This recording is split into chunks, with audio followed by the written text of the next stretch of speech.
सितारगंज के तुर्का तेसौर गांव में वन विभाग की टीम ने बाघ की तलाश के लिए सर्च अभियान शुरू कर दिया है। आपको बता दें कि कुछ दिन पहले बाघ ने एक युवक को मौत के घाट उतारा था, जिसके बाद से गांव में दहशत का माहौल बना हुआ है। वन विभाग की टीम गन्ने के खेत में 70 कैमरों की मदद से बाघ को ढूंढने का प्रयास कर रही है। रेंज अंतर्गत ये तुर्का तेसौर गांव है, जिसके आसपास लगभग 10 किलोमीटर के रेडियस में कहीं पे भी जंगल नहीं है। तो यहाँ पे एक फेलाइन, जो कि एक लेपर्ड भी हो सकता है, एक टाइगर भी हो सकता है, उसके पगमार्क्स दिखाई पड़ रहे हैं। तो अभी हमारी टीम लगी हुई है। कल रात से ही कैमरा ट्रैप्स पूरे इलाके में लगा दिए गए हैं। कैमरा ट्रैप में इमेजेस आने के बाद ये क्लियर हो जाएगा कि वह जानवर क्या है, और NTCA की SOP के अनुसार जो टीम गठित की जाती है आइडेंटिफिकेशन के लिए और आगे की कार्रवाई के लिए, उस टीम गठन का प्रस्ताव भी मुख्य वन्यजीव प्रतिपालक उत्तराखंड को प्रेषित कर दिया गया है। अभी तक बाघ के पकड़े न जाने से ग्रामीणों में दहशत का माहौल बना हुआ है, जिसके चलते ग्रामीणों ने इकट्ठे होकर उप जिलाधिकारी कार्यालय में प्रदर्शन कर प्रशासन से जल्द बाघ को पकड़ने की गुहार लगाई है। के कदेपुरा गांव में राजेश झा नाम के व्यापारी की बेरहमी से हत्या कर दी गई। मृतक छोटा मोटा कारोबार कर अपने परिवार का गुजर बसर कर रहा था। राजेश झा को चाकू से गोद कर हत्या की गई है। इस घटना से गुस्साए लोगों ने कटेहार पूर्णिया सड़क पर जाम लगा दिया। कटेहार के पूर्व सांसद निखिल कुमार चौधरी ने भी गुस्साए लोगों को शांत करने की कोशिश की। उन्होंने भरोसा जताया कि हत्यारों को जल्द ही गिरफ्तार कर लिया जाएगा। ये तो जघन्य हत्या है जी, और इस हत्या ने यहाँ लोगों को बड़ा कष्ट में डाला है। पुलिस लगी हुई है और SP साहब स्वयं आकर के इसके सारे प्रॉस एंड कॉन्स को देखा है। लग रहा है कि हत्यारा जल्द पकड़ा जाएगा। दरअसल 24 नवंबर को मृतक की शादी होने वाली थी। मृतक के परिजन का कहना है कि ये हत्या लूट के मकसद से भी की जा सकती है। 24 तारीख को शादी होने वाली थी, तो इसी क्रम में वो एक दिन पहले मार्केटिंग भी करके आए, जो भी खरीदे हो लड़की को शादी देने के लिए जो भी खरीदे हो, उसके अलावा वो खरीद के आए थे।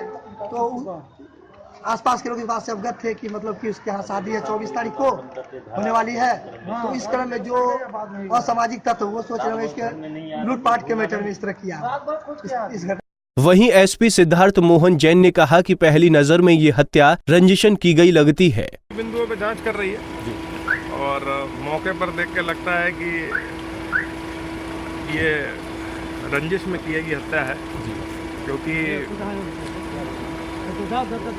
विक्टिम के सर के पीछे भी एक प्रहार है, जो कि प्रथम दृष्टया देखने से लगता है, और किसी तेज धारदार हथियार से उसकी गर्दन पे वार किया गया है। और सारी बात तो पोस्टमार्टम के बाद ही क्लियर हो पाएगी। शादी के कुछ ही दिन पहले युवक की हत्या हो जाने से पूरे इलाके में मातम का माहौल है। उम्मीद है कि पुलिस जल्द ही हत्यारों को गिरफ्तार कर मामले का खुलासा करेगी। हरिद्वार के दादू बाग आश्रम में आयोजित सामान्य ज्ञान प्रतियोगिता के समापन में वित्त मंत्री प्रकाश पंत ने शिरकत की।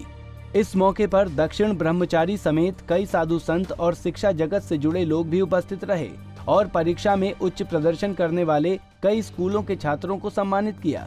इस दौरान वित्त मंत्री ने विलुप्त हो रही संस्कृत भाषा के बारे में कहा कि संस्कृत को देववाणी माना जाता है, लेकिन वर्तमान समय में संस्कृत पिछड़ रही है और हमें देववाणी का संरक्षण करना होगा। देखिए, संस्कृत एक हमारी जो राजभाषा है, देववाणी है और सभी भाषाओं की जननी है, उसकी आज दुर्दशा है।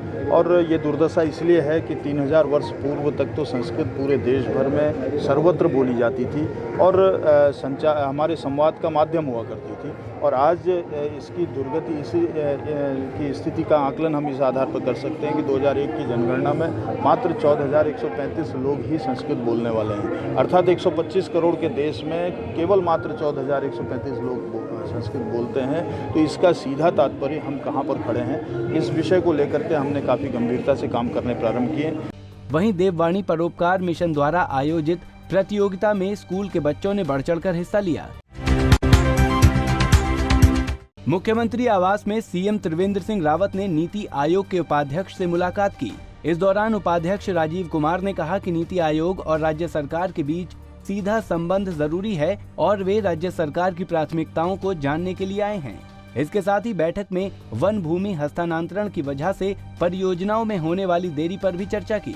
नीति आयोग के उपाध्यक्ष द्वारा प्रधानमंत्री शहरी आवास योजना के बारे में रुचि व्यक्त की गई।